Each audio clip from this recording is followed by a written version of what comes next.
The Queen of Granada, by M. Riff.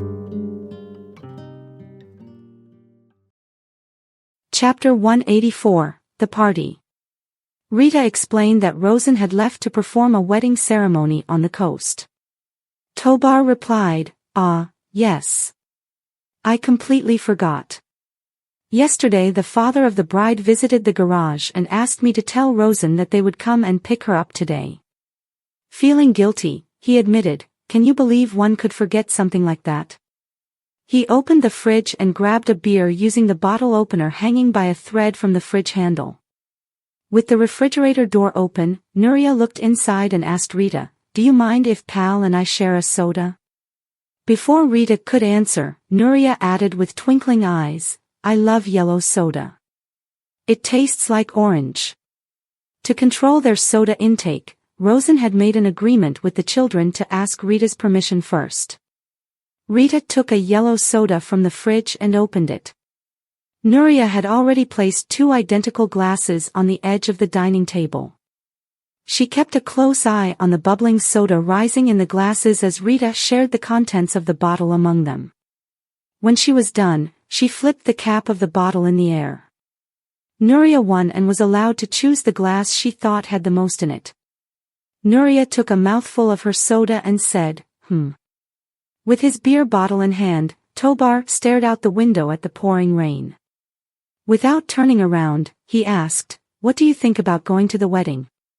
He turned, looked at Rita, and added, "The father of the bride invited everyone in the house, including you." Rita wasn't enthusiastic about attending family parties. As soon as people found out she was from Denmark, they bombarded her with the usual set of questions. They asked if everyone in Denmark was a heavy drinker, if they ate shark meat, if they seasoned all their fish with vinegar, and if they enjoyed canned fish with a pungent smell. While others enjoyed the party, she had to explain that Icelanders ate shark, the English enjoyed vinegar on their fish, and the Swedes considered stinky canned fish a delicacy. At a party, an elderly well-traveled man commented, "In Northern Europe, people eat to work, while people in the South work to eat." Although there was some truth to it, Rita didn't like it when people spoke negatively about her homeland.